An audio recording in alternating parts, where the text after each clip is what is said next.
There we go. So, welcome to the Sunday call for the UK. Um, uh, Qatar is actually right over there on the other side of the room, uh, looking on with his PC. And that today it would be good for us to talk about something that is an issue for everybody. And yet, when we have the issue, we think that everything is um, missing something. Uh, so basically, what we're talking about is that as we start on the spiritual path, we can begin to practice, and then something will happen. What kind of things can happen? Oh, grandma dies. Another thing that happened, oh, I did a retreat. Something else happens is, oh, I've got to talk to my family. Any of these kind of things that happen will, let us say, now become something important. Like, for instance, grandma died. And so when things become important, we'll get the attitude of, oh, well, I've got to do this important thing, and I'm going to kind of neglect my practice. And this is almost a subconscious kind of thought. And this is, in fact, the reason why the spiritual journey for so many people takes so long. It's not that we're not practicing correctly when we're practicing, it's that the times when we're not practicing, when we need to, when we need it the most. This is the reason why we develop sati, or I talk about sati to develop it the way that I do, is to remember that need to remember at the times when we need it the most. This is, in fact, Murphy's Law. Anything that can go wrong will go wrong, and it'll go wrong at the worst possible moment. Examples of that is that computer systems at hotels will fail when the hotel is full, not when it's empty, not when it's in construction, not even on opening night. It's going to fail when the convention comes and it's overloaded. The next thing that happens would be like a rocket. Rockets fail and blow up when? Before they're built? No. How about when they're in outer space? No. Hello, Ahmet. Hello, When they Dhammarato, when the everybody. rocket fails is when it's under its most stress, which means when it's taking off. That right after it's full up with fuel, they put it in the air, and that's when the rocket normally fails. In human life, it's the same thing. When our practice fails is when we need it the most, and we don't practice. Examples of that would be, like I said, grandma dies. Oh, I feel bad because grandma dies. I cried at her funeral, I cried at her hearse, or whatever like that, not recognizing that that's the time when we need the practice the most. And that's something that you were mentioning, Pedro, is that uh, when the going gets tough, when you got to deal with family, we neglect our practice, especially if the family or our friends is giving us exactly opposite of the advice that we need to hear. That in fact, ordinary people will give ordinary advice to go do something ordinary, like, oh, you ought to get out more. Oh, you need to go see some people. Or in fact, that's what they would do if they were in a bad shape. For the Dhamma dudes, that's not good advice. Is to um, go socialize. What we need to do instead is to remember to change those unwholesome thoughts to wholesome thoughts. Now, as I have seen it over the years, um, there will come times when our practice gets lax. An example of that is right after I disrobed from being a monk, I took a hiatus. The Dhamma wasn't important to me anymore. And I got myself into all kinds of trouble, not even recognizing that that was what was happening. I think, in fact, the best thing that I can say is that Achan Po put me back on the path by asking me to do these teachings here on the internet. And so I got back into it. So going in and out, sometimes we'll go out of practice for maybe a month. Sometimes we'll go out of practice for a couple of years. But eventually we will remember that, hey, it's better to actually get the mind straightened out rather than thinking that I'm okay without the Dhamma. I'm okay that I've got enough of the hindrances out of the mind. Now I can go play. Well, guess what? Those hindrances were only, let us say, partially removed, and that the old underlying tendencies, the old habits are still there. And so we get out of practice. And it is good to remember to come back into practice. Oh, it's really important to remember that we need to practice the most when we need it the most. And yet, we'll make all kinds of excuses. One excuse would be, oh, well, I feel tired now. It's not time to practice. I want to practice when I feel good. And the answer to that is no. If you're not practicing, you're not feeling good. And you're not feeling good. And so avoiding practice is not going to make you feel good. The right thing to do when we're feeling bad is let's go get the mind straightened out again. Let's go back into seclusion. Let's go back in and start watching the hindrances arise and use the right noble effort to remove them. So if the family, for instance, is contradicting that and says, oh, you need to get out more, the answer to that is, well, what we really need to do is to get in more, get that straightened out, and then we'll let going out more take care of itself. That in fact, moms and dads give advice about what they think you need to do because they already see a problem that we don't see. That we often confuse our parents. And the right way to handle it is that let's stop confusing our parents by shutting up about whatever it is and get our mind straightened out, get our mojo back, get our good feelings back again, and now we can deal with the parents. Another example would be when grandma dies. We don't have to cry. We don't have to boo-hoo. We don't have to worry about what happens. All we need to do is to get our mind back together correctly, and maybe we can do that by having good thoughts about Granny. Like, wow, she was really good to me. Rather than saying we miss her, we can say, I remember her well. And so we always can find a way of turning those unwholesome thoughts around. Now, one of the things that happens with people who do retreats is that if they're not practicing correctly in the retreat, they'll come out of the retreat in a negative state. Like, oh, I'm going to leave Thailand. I'm going back to my old country. The heck with this. I'm just going to go get a job and live my life normally.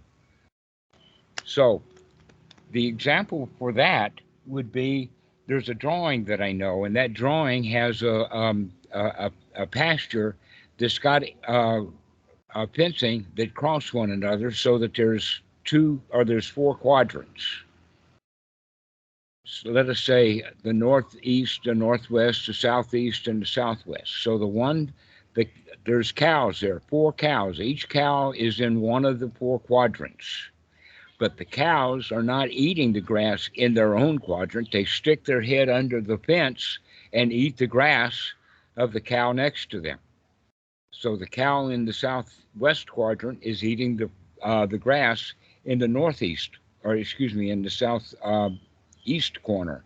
And the cow that's in the southeast corner will be eating the grass by sticking her head under the fence of the northeast corner. The northeast corner cow is eating the grass under the fence of the northwest cow, and the northwest cow is eating the food out of the pasture of the southwest. And so each cow is not eating the grass in their own. They say, oh, it's not good enough here.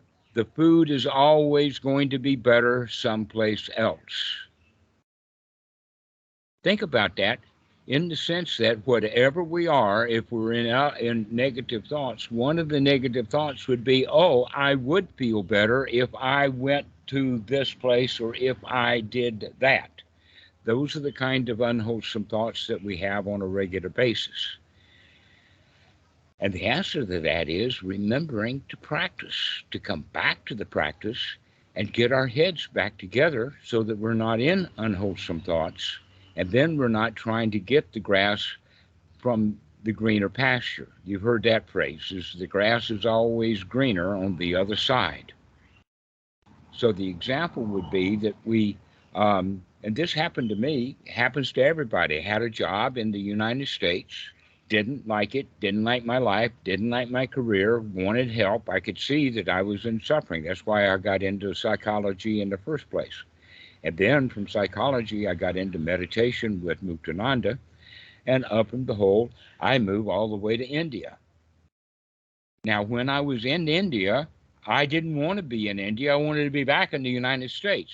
And when I was in the United States, I didn't want to be in the United States. I wanted to be back in India, not recognizing that all of those are unwholesome thoughts. Wherever we are, it's not good enough. It will be better someplace else.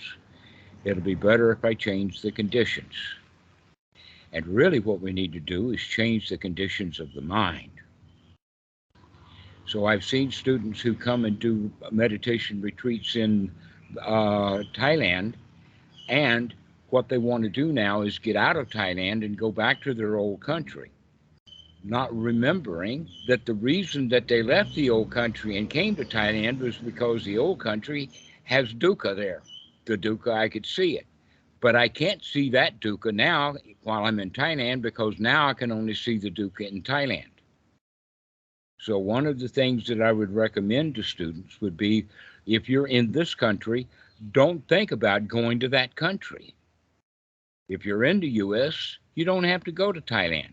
You could be happy in the US. But if you do come to Thailand, guess what? Now you'll start having thoughts about, oh, I was better off if I was back in the US. So here I'm in Thailand, wanting to be in the US, and when I'm in the US, I want to be in Thailand.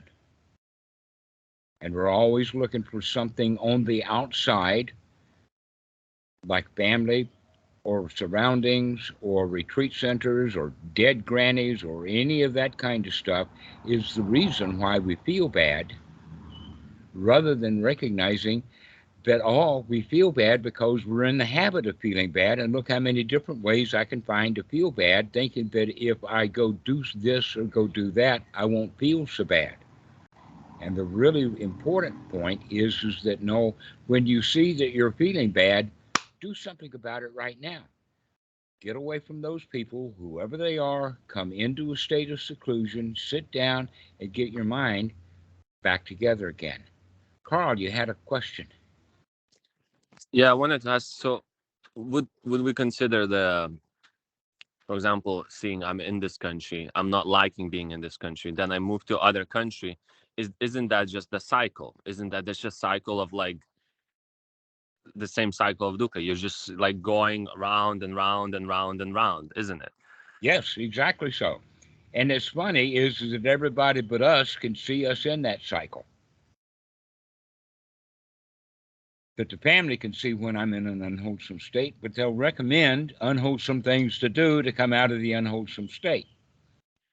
The Buddha will recommend, in fact, don't do those things that keep us in that unwholesome cycle, but let's go do something new. Let's change that cycle. Let's come out of our um, wanting and desires and bad feelings by seeing those things as wanting and desires and bad feelings and say, hey, I can gladden the mind. Hey, I can change these thoughts. I don't have to think about how much better off I would be if I did this. I can think about how much better off I can be right now by just merely changing the mind right now. So it wouldn't matter where you end up in a cycle. It just matters, are you feeling wholesome, particularly in the particle of the cycle? If you're in India right now, can you feel happy? But if you're feeling unhappy in India, maybe you land back in the same country. Can you feel happy now? And then catching yourself in the cycle constantly and seeing if you can make it wholesome all the time, isn't it? The Yes, cycles will keep exactly. going on of jobs, countries, and then can you catch yourself in those cycles and see if you're wholesome during the cycle? Hmm. Exactly. Then, in fact, the cycles will take care of themselves if we would, in fact, put in the wholesome thoughts. Generally, it's the unwholesome that cycles. It's almost like you've heard the expression monkey mind. Well, imagine that a monkey is a monkey mind that's jumping from tree branch to tree branch. And just like the mind, the reason why the monkey moves away from this branch that he's on is because he's not satisfied. He doesn't feel safe and secure. And so he jumps to another branch. And there he is again, feeling unsafe, unsecure, and so he jumps to another branch. And when he gets there, he has another thought, this is unsafe, this is unsecure, let me go jump into another branch. Well, by now, you've jumped back to the same branch that you were on in the first place, and nothing has changed except which branch the monkey is on. It can So be does the on monkey, the. Go ahead. if he's satisfied, Pardon? does the monkey ever stop jumping if it feels satisfied in the moment for long enough, or is it always comes back to the cycle that eventually it jumps off that branch, or can it see that it wants to jump to the next branch after a while? Seeing the wanting to jump. That's the whole point, is seeing that we want to jump, that we're not satisfied with being on the branch that we are. And when we can recognize that, oh, I want to get off of this branch, then we can say, wait a minute, there's really nothing wrong with the branch that I'm on. What's really wrong is my mood. And that mood said, oh, I want to make the mood better. Maybe if the monkey will jump, it will be better off. And when he lands at the new place, he has that same thought again. Oh, well, I'll be better off if I leave this branch and go to a third branch. And off we go into these cycles. So the meditator who's really, really into meditation is getting good things out of it. And then he says, oh, I want to go to Thailand. And then he comes to Thailand and he does a few retreats. And then he has the thought, oh, well, I'm finished with these retreats. I want to go back to my country. And so he'll give it back to the country. He'll stop talking to his teacher. He won't do anything for a while. He'll get really miserable like he was in the first place. And now that monkey wants to jump to another branch. So the question is that does he come back to Thailand, or does he recognize, hey, it's not where I am, it's the fact that wherever I am, there I am. And we have to change the me in there. The me is always flexible. Locations are hard to change. I mean, North Carolina and California, they just don't change places. But your mind does. And so we keep jumping around in the mind thinking that wherever we land, that's going to be good enough. And it winds up not being good enough. The same thing is happening again. So this is why we can say, wait a minute, let's do something really new. Let's start changing the way that we think and the way that we feel rather than trying to change the location or trying to change the circumstances. Because the circumstances are always in flux and changing anyway. And for most people, it doesn't matter what the circumstances are, they're not happy. Now, there are some professions that are almost guaranteed that you're going to be unhappy. There are unhappy professions. One of those would be a lawyer. Lawyers are paid to be grumpy. Cops are paid to be angry. So people who are police, they wind up, actually their profession is to go out looking for trouble. Who would want to have a job where your job was to go out looking for trouble? So that's one of the reasons that I have not talked to very many cops, but those that I had who have listened to me, the thing that I would recommend to the cop is the profession itself is unwholesome. And that if you're going to continue to do that job, you're going to be continuing to expose yourself to unwholesome. So sometimes it's better to be in seclusion, being away from the unwholesome environment, But when we do that, we brought that unwholesome environment in the mind into that secluded place too. So now the real work begins. Yeah, we've gotten away from the situation, but that situation has residue. We brought that situation with us. Now it's time to really change the situation, to remember that it wasn't the situation that made me miserable. I chose to be miserable in that situation, and now that I've withdrawn it and got into seclusion, I'm still miserable. Maybe I should quit this seclusion thing and go back and be a cop. And so that's the cycle. That's the jumping around without recognizing that, yeah, sometimes the situation is unwholesome and we need to get out of that situation. But getting out of the situation is not going to make the mind wholesome, not going to happen. We've already gotten into the habit of having the mind unwholesome. And what we really need to do is to start practicing again, start putting time in, start putting in the right effort. And it does take some effort because the old habit is that, oh, I'm miserable, let me go change the circumstances. But the changing of the circumstances don't change the mind. We have to stop with trying to fix the circumstances and start recognizing, oh, I can change the way that I'm thinking. That I can, in fact, start enjoying those circumstances. Or I could find more wholesome circumstances, but the important point is let's start enjoying our lives regardless of the circumstances. Let's start making a change because it's really, really easy. Oh, well, I feel bad now because Granny died, and now that I feel bad, I don't want to practice Anapanasati. Where in fact, the exact opposite is the case, that if we would practice while Granny was on her deathbed, if we would practice while Granny croaked, then we can be very happy. We can appreciate her life. We don't have to feel bad. The feeling bad is because of ignorance, because we don't recognize at any point that how we feel is up to us. And so I've seen these cycles that we get in. Sometimes these cycles last for months, sometimes they last for years. They will get into the spiritual life, we'll start working at it, we get some benefit, and then we'll go someplace else. And we'll get involved with that circumstance. And then we'll go back into the old bad habits. And they always say, oh, I need to change the circumstances because it's the circumstances that make me miserable. No, that may have been true when we were little kids because we didn't, as little kids, have any control over either the circumstances or the way that we feel.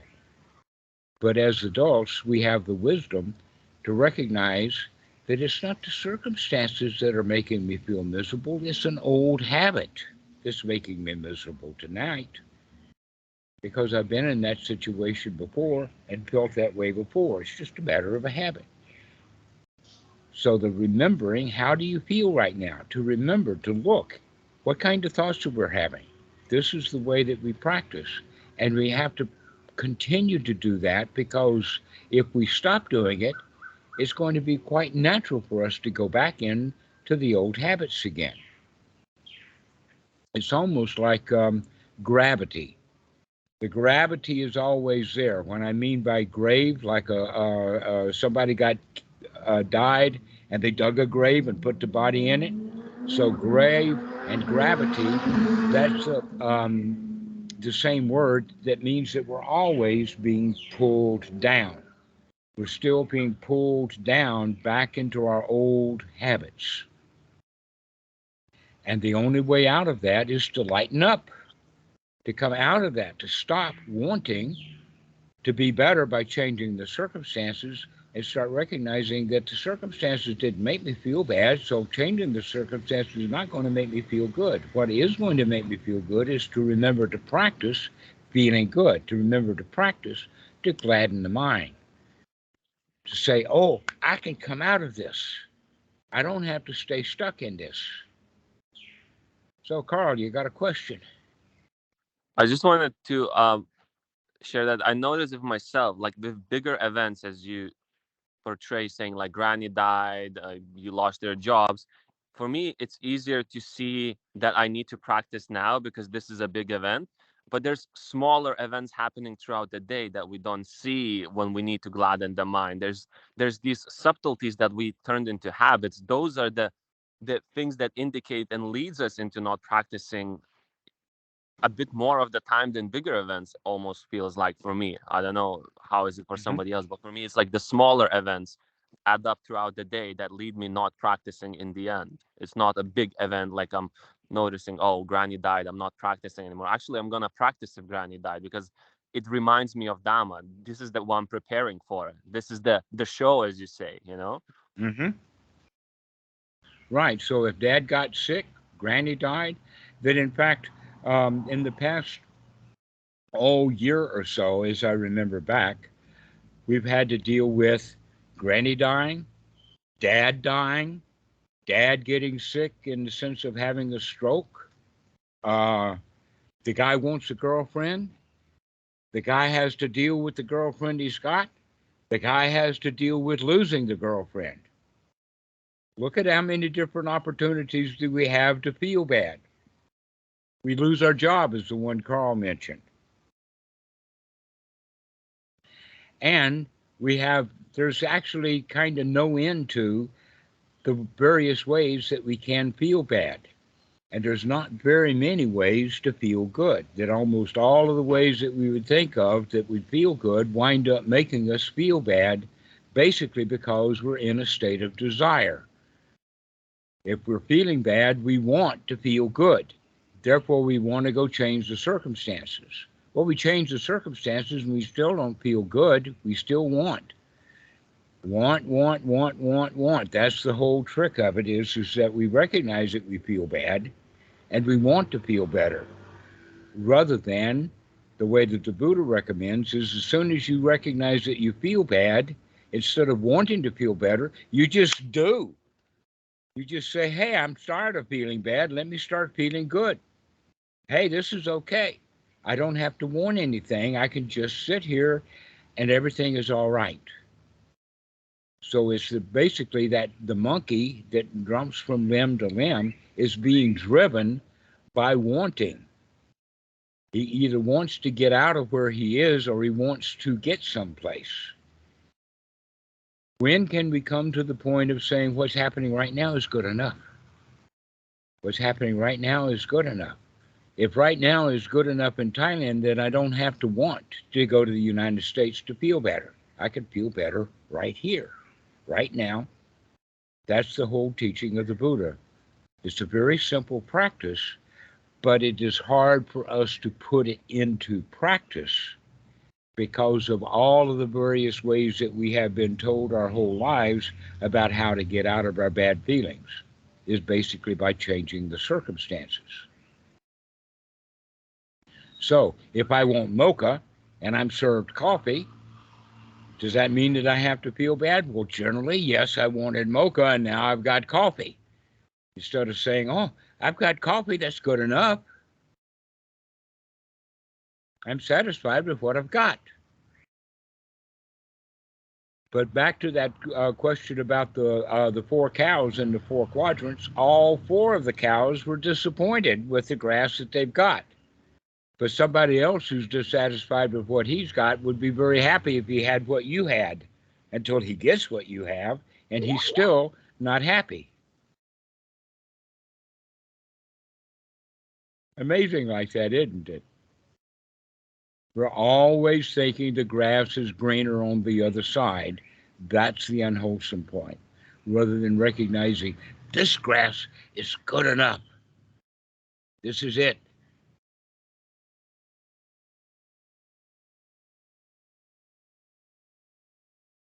So, does anybody have any comments about this? I think, Pedro, you're seeing what I'm talking Yeah. about because you're right in the middle of this. Oh, I really see this. And in fact, I was thinking right now that at first you mentioned deep tendencies that we eventually come back to those tendencies from time to time.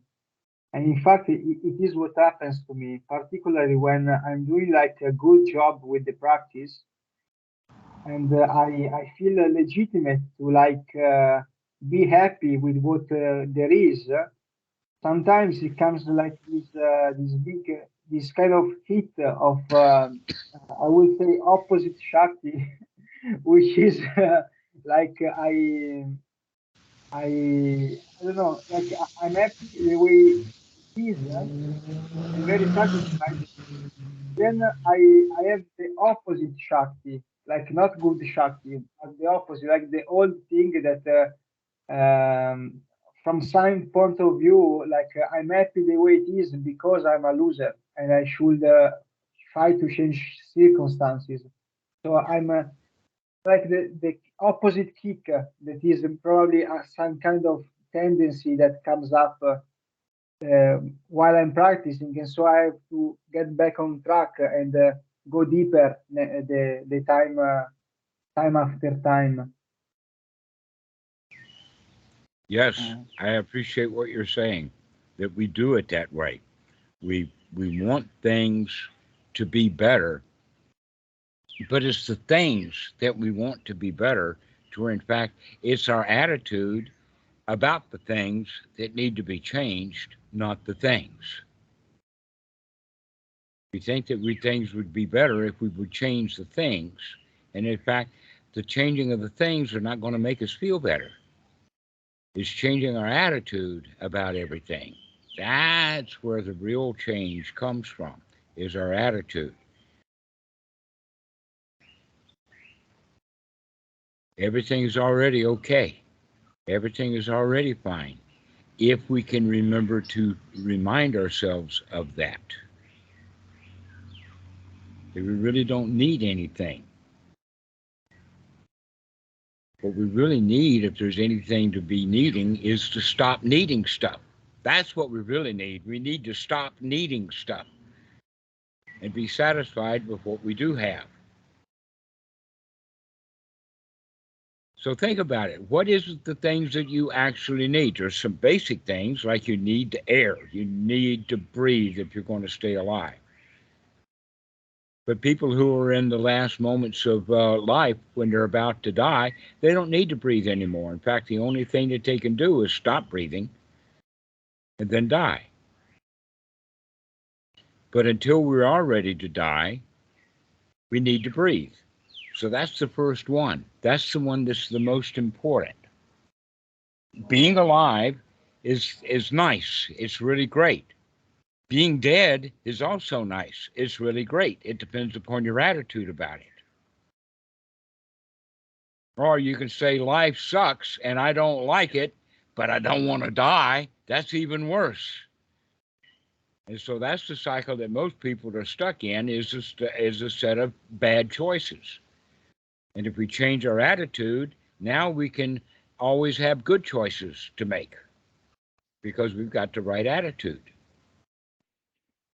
The attitude of, I can do this. If you think that things are heavy, then that's suffering. That's in dukkha. But we don't have to set it down physically. We can actually instead put it down mentally. We don't have to carry it.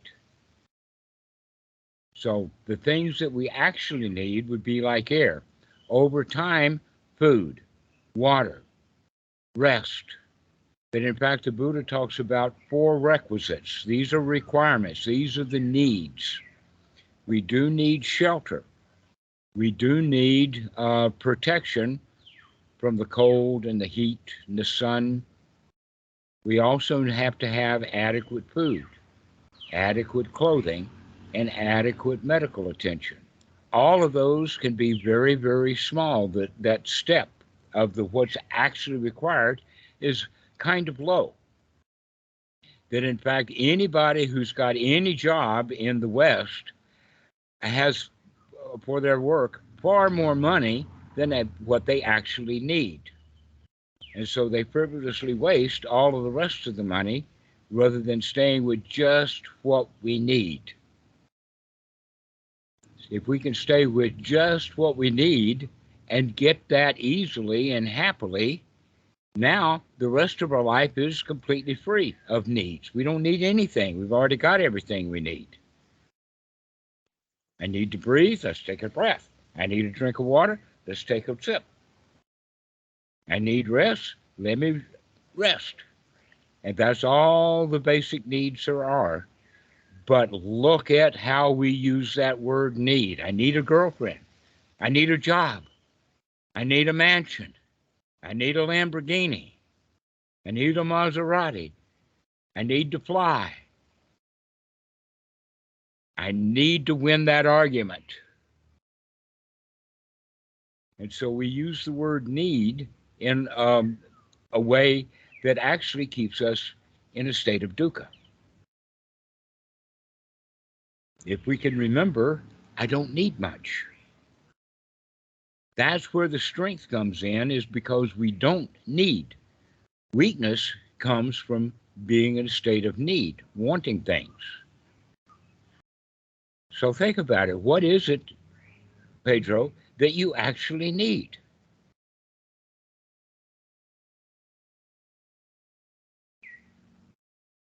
Not much. The things we actually need, we can get fairly easily.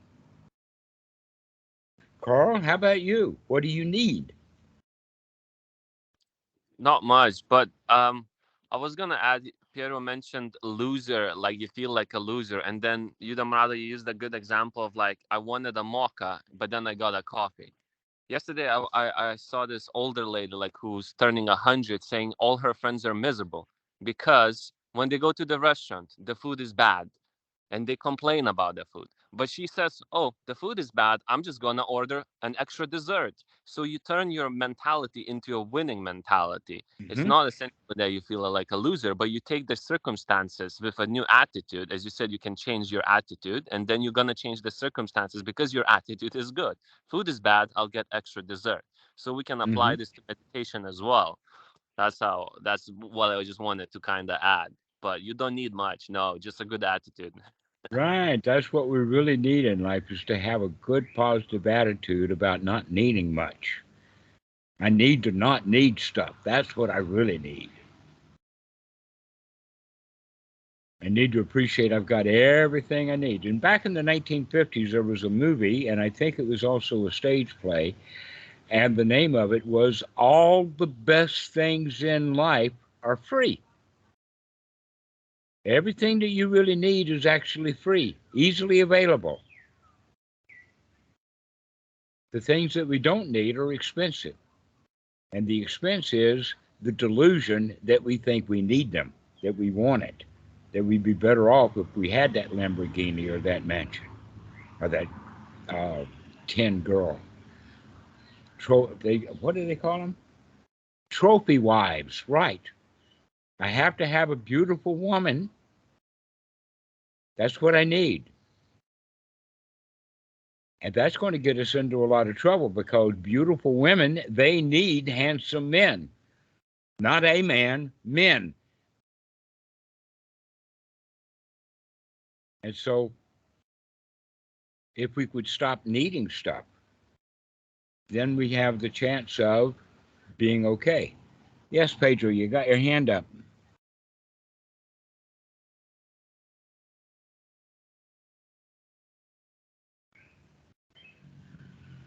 You're back. You got your hand up. You have a question. You clicked So on. one argument that some people say to me when I said that I, in other words, but basically I was saying that I keep dukkha at distance for this reason. I don't want to get into certain kind of things and activity and thoughts. A person said to me, "Well, you." His thesis was this: it was you can't call yourself out of the game yet because you haven't got enough results in the game to eventually carry yourself out and change your way of life. So basically means that if I am not somebody like successful manager and so on, I cannot see the dukkha that comes with investing into being a certain kind of person, and so deciding to have a different lifestyle in advance. For these people, I have to get there and then decide to not be that anymore. But my thesis is that I can see it in advance, so I will not get into certain kinds of positions and desires in advance. I think this is fair enough. Exactly correct. So this is where we can work with this, is to keep looking at how we think, what we're thinking about. Is this worthwhile thinking about, or can I change it to where I can think of something better than this? These are very, very simple practices. And the beautiful thing is it's in the Dhammapada and it's in many other suttas where the Buddha says that the practice that we have is good in the beginning, good in the middle, and good in the end.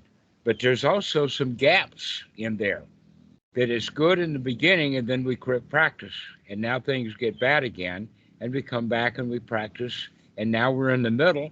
And if we practice again, things are good.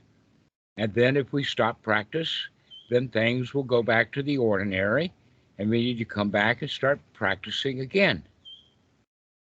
Have to remember to do that. That's why sati is so important, is because we have to remember to make a change. Otherwise, it's going to be back to that gravity situation again, that things go down. In fact, you could call it the law of entropy. The law of entropy. And before this modern scientists changed the name of it, it was also called the law of inertia. That things are at rest will stay in rest, things are in motion will tend to be in motion, but there's always resistance, there's always heat, there's always an energy loss. Things will continue to operate and then fall apart. They come down. The natural tendency of human beings is to be miserable. That's why so many of them are miserable. Look how many unhappy human beings there are on the planet. Why would that be the case? I mean, the societies provide for all we need. Everything that you would desire. You got cars, you got clothes, you got people, you've got all kinds of stuff, and yet almost the entire population of the planet Earth are unhappy people. Why is that? That's actually the standard state. It's what they call a dog-eat-dog world. That it's all a matter of survival, and you gotta punch around to keep your misery up to a certain standard. So, what do I mean by that? Well, if you don't stay miserable a little bit, then you're going to get really miserable. Those are your only two choices. But if we're practicing the Dhamma in its correct fashion, then we can recognize it's always going to be good. It's going to be good in the middle, going to be good in the beginning, it's going to be good in the end. It's going to be good if we have that attitude that things are good. They're already okay. They're just fine. If we can learn to be satisfied with the way things are, because otherwise our attitude is that it's not good enough. And really what's not good enough is our attitude, which can easily change. If we're practicing, we can change that attitude by recognizing, oh, I've got a bad attitude right now, let me change it. I mean, these thoughts and these attitudes and these feelings are moving around a lot. A lot of people will say, oh, it's hard to change my thoughts. And that's not true. People are having new thoughts all the time. The mind is a monkey mind, remember? It'll jump and keep jumping and keep jumping and keep jumping. It's the jumping that's the problem, not that you can't change. That it's actually quite easy to change. That if the monkey wants to jump from branch A to branch B, and then it wants to jump from branch B to branch A, All the monkey had to do was to just stay at branch A. He was already satisfied. That was the easy way to do it. So when they talk about meditation or anapanasati being hard, that's just a bad attitude. The fact is that it's really easy when we do it. You can change your mind. You can be thinking about, oh, I miss Granny because she's dead, and I can change that thought into, wow, and Granny was a really great person. I learned so much from her. I'm really glad to have her. And so we can have good positive thought attitude about it. This is the way that we practice. But we have to keep remembering to practice, because the gravity of the situation is going to pull us right back down. So I can think of two examples of this. Both of them have to do with inertia, or the law of entropy. If you push a car, let us say that the battery is dead or that the car won't start, and that if you put it in neutral, you can push it. But to get it moving, you got to really work at it. You got to really get some strength in there and start it rolling. But once the car is rolling on a flat surface, we can keep it rolling with a very, very little effort. But if we stop pushing the car, it's going to come back to a stop again, and now it's going to take a whole lot of work to get it started moving again.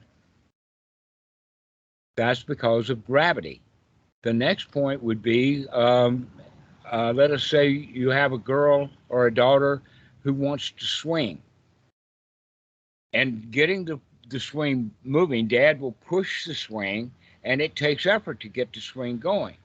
But once the swing is going, now he only has to push a little bit. When the child comes back up, we just push a little bit, and then they swing out, and then they swing back, and now we just push again. But if we forget to push, then the swing is going to go back down to nothing. It's going to stop. It's going to be affected by the gravity again. So in order for us to get over that gravity of bad feelings, the natural state of existence is to be in a state of wanting things, being in a state of bad feelings. We have to put the effort into it to get things moving again. And if we push for a while, everything is good for a while. But if we stop pushing, it's going to come back down to ground zero. It's going to stop. And we're going to be left then with the bad feelings. And now we say, oh, I need this, I need that, I need these other things in order for me to feel good, when all we had to do was just push that little bad feeling out of the way. That's all we needed to do, is just push those unhappy feelings away. But they'll cycle back, and we push them again. And they'll cycle back, and we push them again. This is the right practice. And there will be times when we stop pushing and things fall apart again. They go back into gravity. They come back into inertia. The swing will stop. The car will stop. And now when the car is stopped, we'll say things like, oh, I need to get some help to push this car again. I can't do it myself. It's too hard. And we just 10 minutes ago were able to push it and get it going. I got to do it, so I pushed it. And now it stops. And I think I can't do it this time, which is just the bad feelings, the bad attitude that we have. Instead of that, we can recognize, oh, I got that thing started one time. I pushed that swing before and got it swinging. I can push it again and get it swinging. This is all there is to the practice. How many years you've been doing the practice doesn't matter. The fact is can you keep remembering to come back and keep pushing out those unwholesome thoughts and push in the wholesome thoughts? Go ahead, Pedro. I think this swing thing is my favorite example of the Dharma, because it's so clear. Like it's so on point. It's so clear because you gotta swing the thing. It's so clear. It's best example. Mm-hmm. And so here I am sitting for the past nearly an hour now, just harping on this one thing, is that you have to remember to come out of the unwholesome, because your natural state of being, like all of humanity, is in a natural state. The natural state is to be unhappy. Our society supports that. Our instincts support it. To come out of your misery is going to take some effort. We're going to have to pay attention. We're going to have to put in the effort to do it. And we also have to pay attention and put the effort into the issue of the thought of, oh, well, I don't feel good now, I'm not going to practice. Oh, Granny just died, I couldn't possibly practice meditation. Oh, Dad's got cancer, I couldn't possibly practice while I'm feeling bad about Dad having cancer. Or, oh, I just had a fight with the girlfriend, how could I possibly practice now? And in fact, that's the only time that you really need to practice, is when you're feeling bad about the fight that you had with the girlfriend. And then we can see these cycles. Oh, I wanted a girlfriend. I felt bad because I didn't have one. And then I went to work and I got a girlfriend. And now what have I got? I've got an unhappy girlfriend. That comes with the territory. The likelihood of you finding a happy girlfriend is very, very remote, because happy girls are not out looking for somebody to make them happy.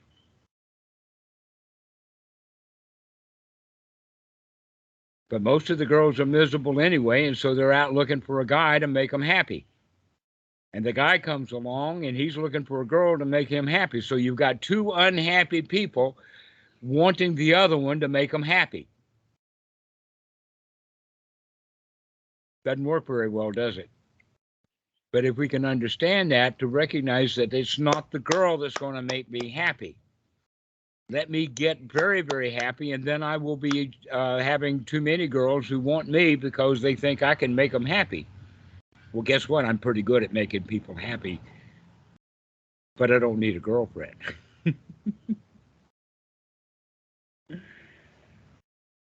So the question is, can you do that? Can you remember that getting a girl is not going to make you happy? Having a girl is certainly not going to make you happy, but the real unhappiness comes when you lose the girl. And so wanting her and needing her in the first place is just dukkha, more dukkha, and a whole lot of dukkha. I'm unhappy when I need her and don't have her. I'm unhappy when I got to deal with her and her unhappiness. And then I'm really going to feel bad when I lose her. But that's the time when we feel most unhappy, is when we've lost something. Why? Because all along we thought that we needed it and we were okay with it, and now we've lost it. A good thing to think about when we just lost that girl is, I'm glad I don't have to deal with that anymore. That's a wholesome, positive thought. Well, I'm glad I don't have to do that anymore. That is my cycle right now, Dhammarato, but I only woke up to the cycle once I lost a girl, and oh wow, I'm so glad I woken up right now. It is like, in the end, once you lost it, it's like, as I said, when the event already, the most unhappiness happens, that's when you practice. But you couldn't see the practice when you were looking for it. So you were kind of still in your habits of like finding the girlfriend. Then you're in a relationship. Then you're still not seeing it. That you're still trying to look for that happiness. You're still trying to keep busy. And then you lose it. You get really unhappy. And now you wake up. Mm-hmm. The same thing happens with a job. Oh, I need a job. How bad do I need a job? How about a bachelor's degree? How about a master's degree? Look how hard they go to school because they need a job. And when they get the job, it's not a satisfying job. They don't really like the job, but they got to do the job. And then the boss finds out that you don't like the job and you don't want to do the job, and so you get fired. So you were miserable trying to get the job. You were miserable while you had the job, and now you're really miserable when you lose the job. What about those jobs, guys? And we're all under the delusion that we need a job. Nobody needs a job. What we need to do is to breathe. What we need to do is to be happy, to stop needing stuff, to stop needing girls, stop needing cars, stop needing jobs, and be just at the basic requisites. All I need is just a sip of water. That's all we need. Just a new breath. It's all we need. Don't need to be covered with clothing. That in fact, look how many people that there's an old story that goes with clothes made the man, or the clothes make the man, and there's many examples of that. But the one that's really a funny one is that there's two bank robbers, and they have the plan that one of the bank robbers is going to dress up like a cop, and he's going to stand in front of the a bank while his other friend goes in to rob the bank. And while he's standing there in front of the bank, a little kid comes up and he helps the kid tie his shoes. An old lady comes by and says, "Oh, I'm really glad that you're here to protect us." I mean, the cop's not acting like a cop. He's a robber at heart. He's just dressed like a cop, but he's not acting like a cop. He's acting like somebody that's afraid. And so people will see him that way. So the story goes is that by the time the real robber came out of the bank with his accomplice, the accomplice is dressed as a cop, he arrests his partner. Why? Because the clothes made the man. He became a cop in his own mind while he was dressed as a cop. So think about that also. An example would be the beach, where all of the people wear very, very skimpy clothes. 100 years ago, when people went to the beach, they wore ordinary clothing. In fact, in Thailand, when the girls go swimming, they go swimming in their clothes. And then they take the clothes off and put other clothes on. But in the West, we've got going to the beach has become highly sexualized. You can't go to the beach in clothes. You got to go to the beach in a bikini. Why is that then? What does the bikini do to change the girl? Before, when she was dressed as ordinary clothing, she's an ordinary person. But when she puts a bikini on, now she becomes a sexual object. If you get a new suit, you feel like that you're better off because you've got new clothes. But those new clothes that you got, you wanted them in the first place. You felt bad because the clothes you've got are not good enough. So you go out and buy some new clothes. You feel good for a while, but then those new clothes get old. And then they rot, and then they die, and now we're in the need of new clothes. Why? Because of the attitude, the clothes make the man. That this was really true years ago, that the way that people dressed, and this is still true today, laborers dress like laborers, college professors dress like college professors, which is different than dressing like a corporate executive. And everyone dresses the part. The clothes define who you are. So, think about that in the sense of it doesn't really matter what clothes you have, because the clothes don't affect you that much. What really affects you is your attitude of, I needed to dress in this particular way. I had to dress for success, but I still, even though I dress for success, does that make me successful? Or maybe it's an attitude. Maybe if we dressed with a good attitude, the clothing wouldn't be so important anymore. Can we, in fact, start to change our attitude about everything? Clothing, housing, how we structure our time, all of those things we thought was, if I do what I'm supposed to do, if I deal with the circumstances, then I'll be okay. And the fact is that dealing with circumstances always is going to make us miserable. What we have to do is stop dealing with circumstances and start dealing with our attitude. Start dealing with the thoughts that we have. That if your family is telling you, you've got to go be social, you've got to go do this, that, and the other thing, and we're already miserable, then we think, yeah, they're right, I've got to go do this, I've got to go do that in order to be happy. But if you already got your mojo, then when they say that, we can say, okay, I'll take care of that. I got no problem with it. So how can we develop that attitude? Oh, I can handle that. Oh, I've got no problem with it. Because that's the kind of attitude that we would have as a winner.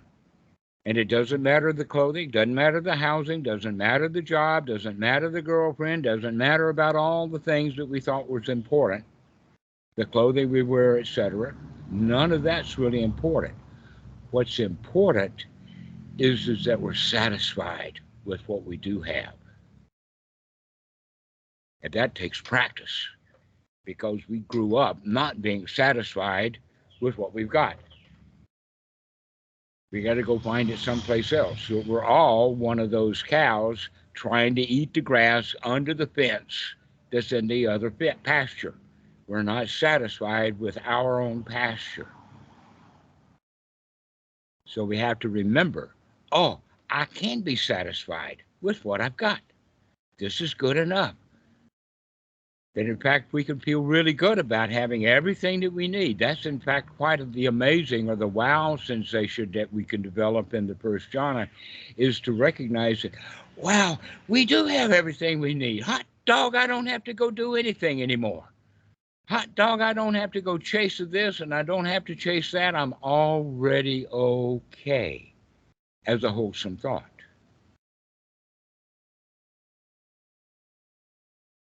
That a lot of people will tell themselves that they're already enlightened, which they know is not the case. They know it's not true, but they want to be enlightened, and so they're claiming that they are enlightened, where in fact they're not. That someone who's really, really satisfied with their life, they don't even need to use the word or the label enlightened because they're satisfied without the label. It's really a very, very easy practice. It's easy and good in the beginning. It's easy and good in the middle if we can remember that it is easy in the beginning. It is easy in the middle. It is easy at the end if we can remember that. But we forget. We let the swing come back to the zero. We stop pushing the car. It comes back dead stop again. And then we say, oh, this is hard. And we catch that hard. In fact, this is a magic word to use. Why is it magic to use? Is because we're going to stop using the word hard and start using the word easy. Can you remember that it's easy? Otherwise, we'll think that it's hard. We have to remember that it's easy because our natural default position is that life is hard. Life sucks. And that's always a lie. The reality is that life really is easy. All we have to do is stop needing stuff. And then life becomes really easy. Life is really, really easy until we want it, till we want something. And now it's hard. So the question is, Pedro, can you remember that your life is really easy? Carl, can you remember that your life is really easy? Can you remember that? Amit, can you remember that your life is actually easy? Can you remember that? Because if you forget, life's going to get hard again. How about you, Kat? Is your life easy? Can you remember that life is easy?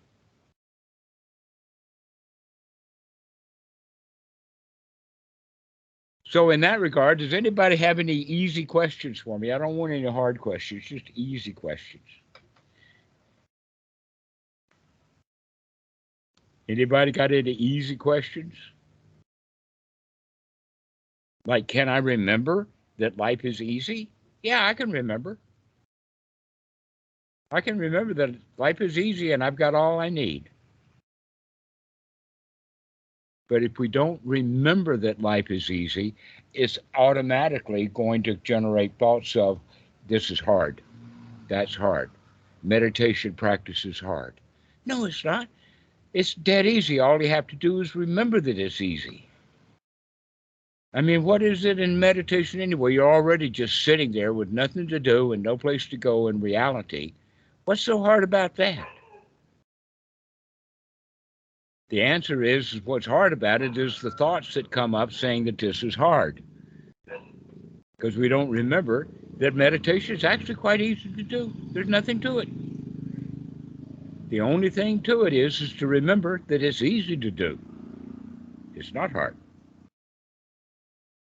Just like that stalled car, once we get it moving, keeping it moving is easy. Just push it a little bit, and then push it a little bit more, and then just push it a little bit more. But if we forget to push, it's going to stop again.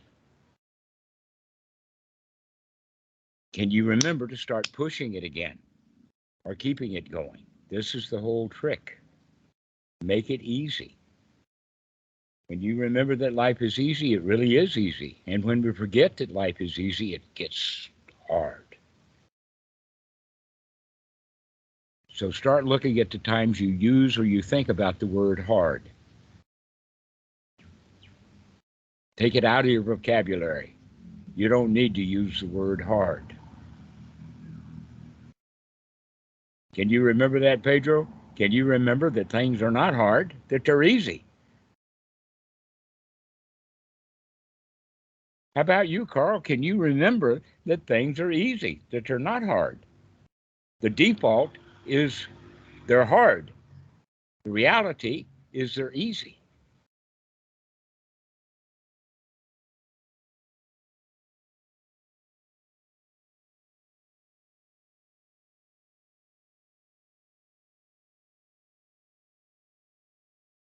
This is an easy talk, by the way. Nothing hard about it. I was gonna say you're in the business to kill all the busyness. Mm-hmm. Right, that we can remember to stop being busy because we don't need anything. Whatever that busy was, the question is instead of doing it because it's hard and we need to do it, can we do it because it's fun to do, because we like doing it? We feel successful at what we're doing rather than feeling like it is hard work. It's just a matter of changing your attitude. And changing your attitude is easy when you remember to change your attitude.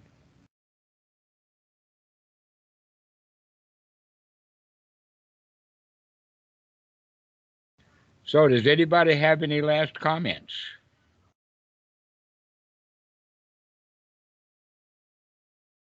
Anything to say? Easy peasy, huh? Okay, guys, well, why don't we finish this talk? It's been an easy one. Cool.